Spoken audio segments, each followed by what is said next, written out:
January 1, 2025, News Report 1. On January 1, 2025, grand fireworks celebrations took place in countries such as New Zealand, Australia, Hong Kong, Taiwan, France, the UK, and the United States, as people around the world immersed themselves in the festive atmosphere. At midnight on December 31st, over 1 million people braved heavy rain to attend the traditional crystal ball countdown event in Times Square, New York. Although fireworks displays are typically held in Central Park on New Year's Eve, this year's display was cancelled due to thunderstorms. In Times Square, the crystal ball began changing colors at 11:59 p.m., and when the clock struck midnight, it displayed 2025 and Happy New Year. In London, UK, thousands gathered to watch the fireworks display along the Thames River, welcoming 2025 with the sound of Big Ben's chimes. Meanwhile, in Paris, France, more than 1 million citizens and tourists gathered at the Arc de Triomphe to enjoy an impressive fireworks show. In Japan, traditional New Year's Eve activities include temple visits. At midnight on New Year's Eve, the bells at Zojoji, Sensoji, and Meiji Shrine rang 108 times, symbolizing the removal of worries and welcoming the new year. However, 3 fires broke out in Tokyo on New Year's Eve, resulting in 4 deaths. A residential fire in the city's Motohata area killed 2 people and destroyed several houses. The Tokyo Fire Department stated that the dry winter weather and frequent use of heating devices made fires more likely. In Syria, millions of people celebrated their first New Year free from the Assad regime on December 31st. Large celebrations were held in the streets of Damascus, with music, festive food, and gifts from Santa Claus. Syrian citizens stated that their country is now safer than before, and they no longer have to worry about being arrested. In contrast to celebrations worldwide, the Chinese government imposed strict measures to prevent public gatherings and celebrations during the new year. Cities such as Shanghai, Guangzhou, Jinan, and Changsha announced that large-scale events were prohibited. To adapt, 7 television stations held New Year's Eve shows, inviting celebrities to celebrate at home with viewers. In Beijing, despite holding 30 events such as those on Wangfujing Street, Shigangang Garden, and 798, visible police presence and patrol cars were deployed to ensure security and stability. In Taipei, the city government also hosted a countdown event, but after the event, the big screen broadcast footage from China's CCTV New Year's Eve show, including scenes of the Chinese flag and People's Liberation Army aircraft, which caused strong reactions from Taiwanese netizens.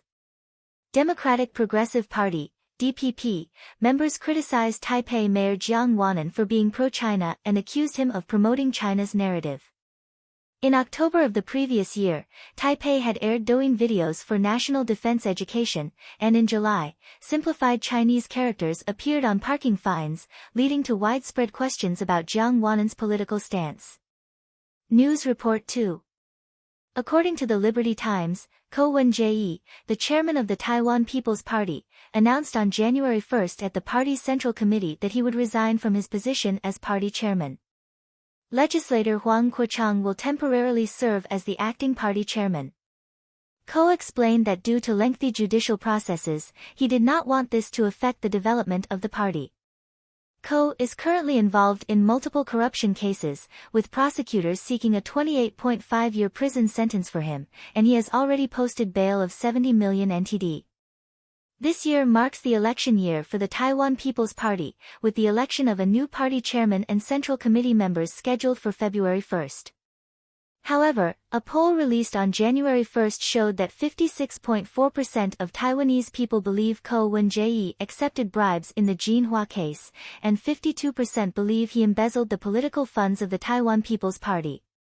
Additionally, 41.6% of respondents support prosecutors' decision to seek a 28-year sentence for Ko. As a result, the party's support rate has dropped to 11.9%, a 1.4 percentage point decrease from November.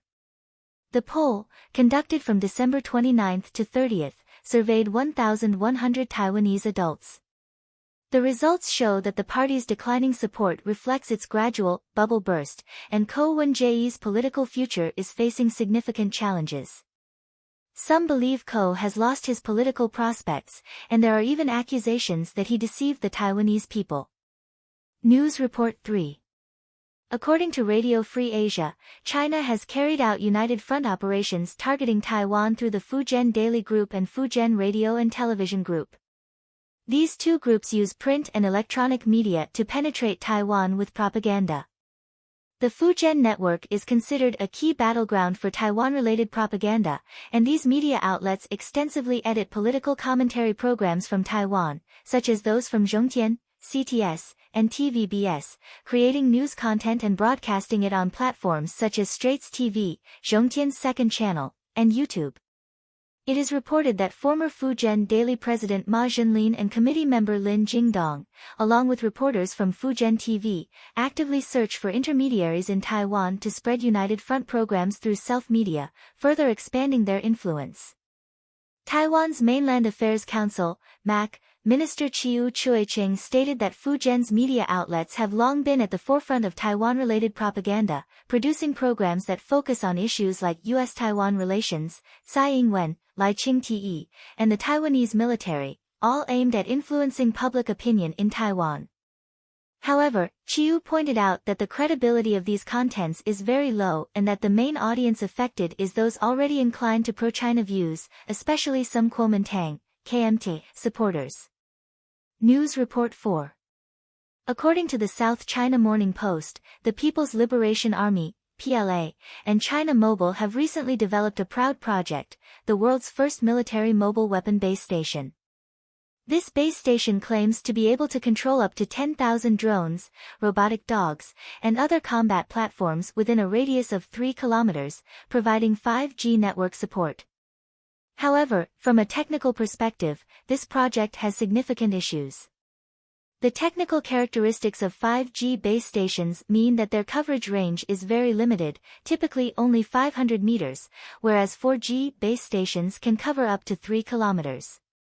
Therefore, the claim that a 5G base station can cover 3 kilometers is clearly false advertising. Experts believe that the high cost of 5G base stations is mainly due to their limited coverage, which is far from sufficient for large-scale battlefield applications. Additionally, mobile base stations need to continuously transmit signals to communicate with devices, which makes them easy targets for attack on the battlefield, clearly unsuitable for high-risk environments. In contrast, low-orbit satellites, due to their altitude and difficulty to target, are more suitable for battlefield communications.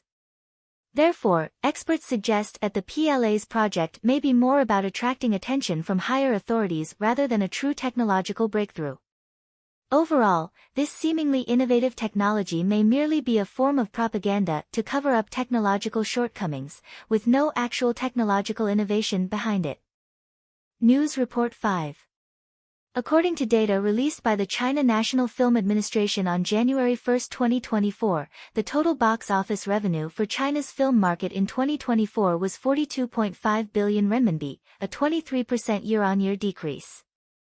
Of this, the box office for domestic films was 33.4 billion renminbi, a 27% decline compared to the previous year.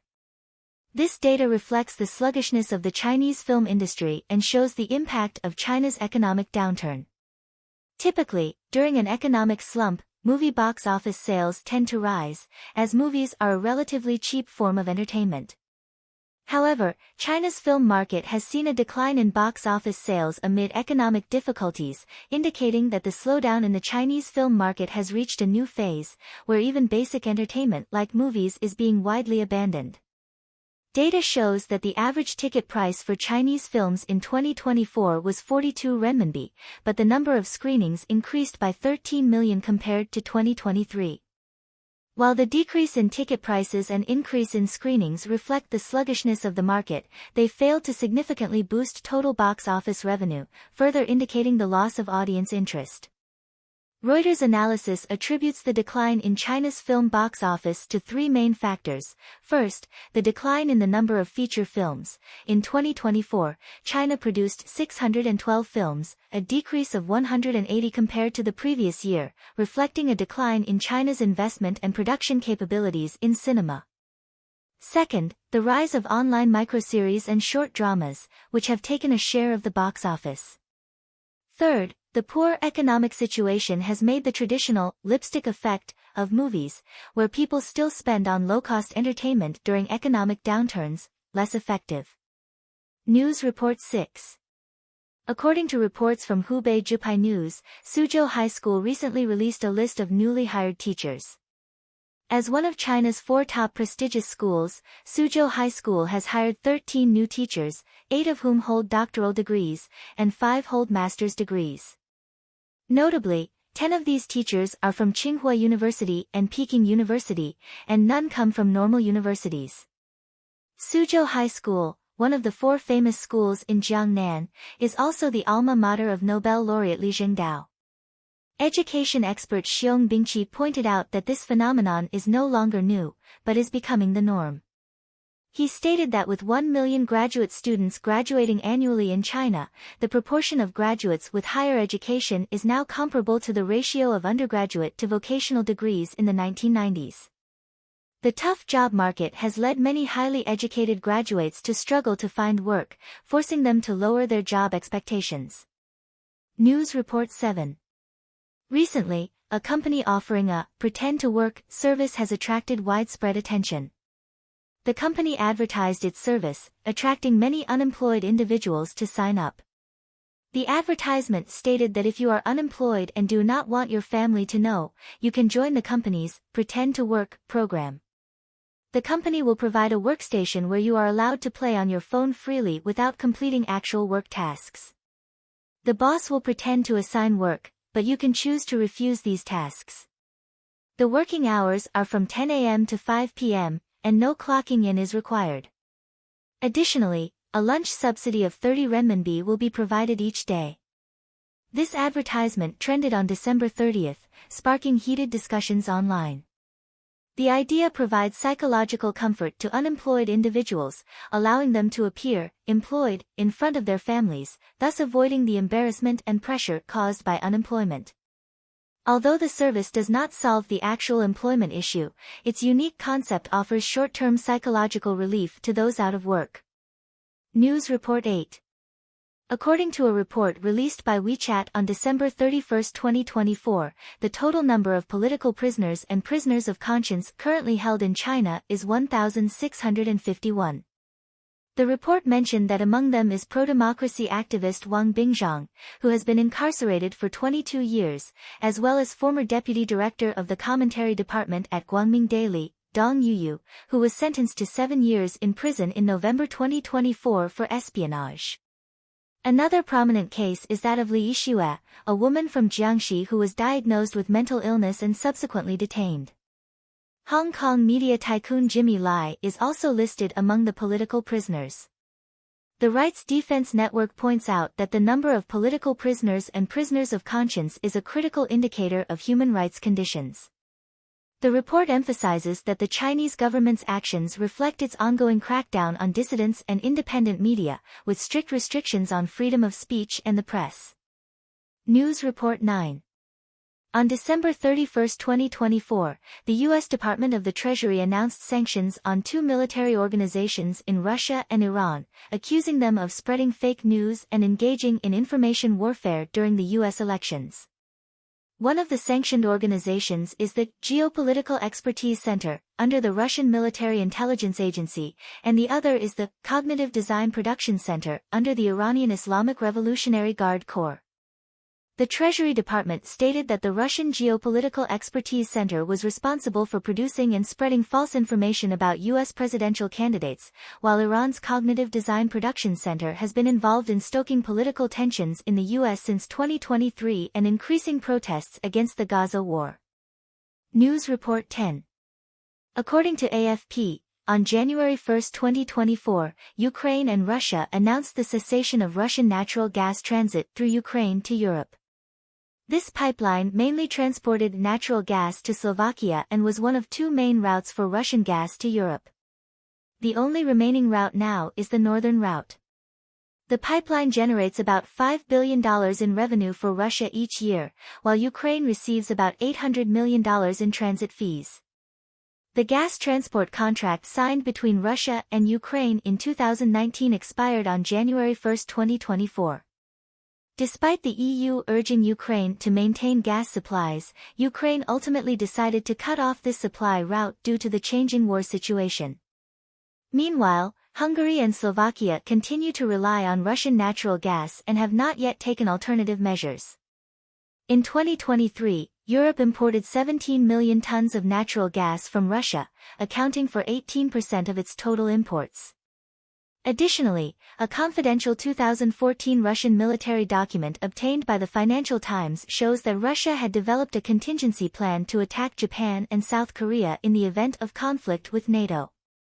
The document outlined plans to target about 160 sites, including 82 military facilities such as command posts and defense installations, with the rest being civilian targets like tunnels, nuclear facilities, steel plants, and chemical factories. Russia had also sent two Tu-95 long-range strategic bombers to patrol near Japan and South Korea, testing the air defense capabilities of the two countries. South Korean media believe that Russia's current foreign strategy is closely related to this plan and indicates that Russia may consider Japan and South Korea as potential targets in its foreign operations. News Report 11. According to reports, on January 1, 2024, China Eastern Airlines domestically produced C919 aircraft began operating commercial flights from Shanghai to Hong Kong. The C919 aircraft successfully arrived in Hong Kong at 11 a.m., with 164 passengers on board, achieving a seat occupancy rate of 95%. To welcome the new domestic aircraft, Hong Kong Airport arranged a water salute ceremony with fire trucks. Currently, there are 16 C919 aircraft, but they have not yet received international aviation certification from Europe and the US, meaning they can only fly domestic routes. Although Hong Kong is the first overseas destination for the C919, the special relationship between Hong Kong and the mainland means that this route is still considered a domestic flight. Experts suggest that if the Chinese leaders one day use the C919 as a personal aircraft, it will mark its internationalization. News Report 12. According to Hong Kong radio's reports, on the early morning of January 1, 2024, a serious traffic accident occurred on the West Kowloon Highway in Hong Kong. A taxi crashed into a fast-moving private car while changing lanes, resulting in 3 deaths and 4 injuries. Following the accident, the taxi driver was arrested by the police on suspicion of dangerous driving. Video footage shows the taxi suddenly changing lanes and directly colliding with the private car in the overtaking lane, causing the car to crash into the barrier and roll over. The driver of the private car died at the scene, and 4 passengers were rushed to the hospital for treatment, with 2 of them later succumbing to their injuries. The police are continuing to investigate the cause of the accident.